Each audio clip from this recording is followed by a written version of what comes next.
Hello all, I am Dr. Kshama Kulkarni and I am a pediatric surgeon. So today I will be talking with you about the most common problem which we face in day-to-day life regarding the children, that is injuries. So today I will be specifically talking only on the facial cuts which they get, that is the cuts which they get on the face or in the oral cavity while playing. So these injuries are quite common because the children they are bound to play at house or on the ground, and anywhere they can get these injuries. So when we get a child who has suffered an injury, the parents really get panicked. So first thing which I want to tell to the parents are, don't panic and first calm the child down. While calming the child, don't try to feed the child immediately, because if the injury is deep and we need to take them for the surgery, and if you have fed the child, then those 6 hours we can't do anything, because many a times in children, most of the times, we need to give general anesthesia to kids. If there is a deep injury, we need to give general anesthesia and then operate on the kids. If general anesthesia needs to be given, the child has to be nil by mouth.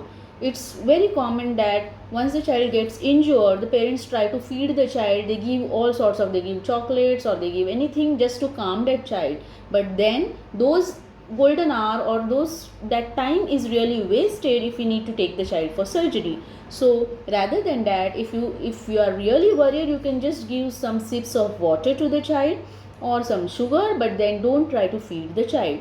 Once the child gets injured, first thing which we need to do is take the child away from the injury point and check where the injury is there. If it is bleeding too much, you need to have two things at home always. One is a gauze piece pack which we get in the pharmacy, a sterile gauze piece pack like this, and a micropore, that is a dressing material. So if there is a cut anywhere on the face or it's bleeding, just first thing which you do is take this gauze piece and apply over the part which is bleeding, and then take them to the hospital or to your doctor.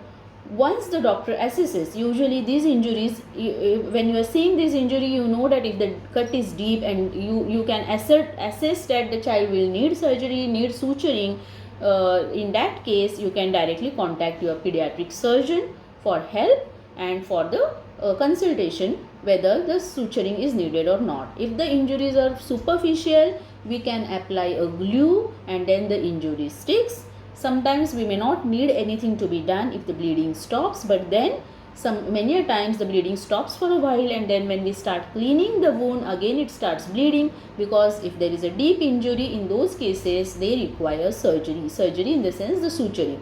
Now suturing is of different types. One is a simple suturing, which was age old technique previously they used to do, but that leaves scars. So when we tell the parents that your child needs surgery mostly on the face, when we try to explain them, it's mostly a cosmetic suturing where it will lead to a very less scar, and then for lifelong it will be useful for the child if we have done a cosmetic surgery or a plastic surgery, in the sense we have done a scarless suturing. But in those cases usually we do it under anesthesia, because kids, very small kids, they keep on moving, and then what sutures we use are, these are very fine sutures which require the child to be stable. And why to give pain to the child when we have good anesthesia available?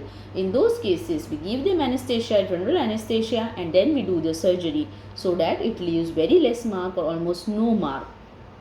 In those cases where the cuts are very superficial, we can apply a glue in the OPD and then reassess. But if the cut is very deep and you are going for suturing, I would say go for a cosmetic suturing, because it's wonderful for the child to give not to give a scar, usually on the face. So many a times we get parents who are not aware about cosmetic suturing, or they are not told about the cosmetic suturing available, and in those cases they come later, the child has an injury, he has developed a scar on the face, and then they come to us for removal of the scar. So rather than that, if you go for a cosmetic suturing, though the child requires anesthesia, it's for the good of the child, and I would definitely recommend a cosmetic suturing where there are deep injuries. Sometimes we get injuries over the tongue and it's bleeding. In those cases also, in the oral cavity when we are operating,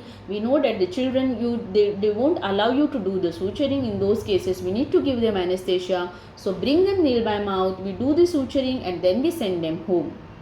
So definitely whenever a child is injured, you need to have a consultation with a pediatric surgeon because they deal with all these problems, and it will be good if you get the correct opinion from a pediatric surgeon.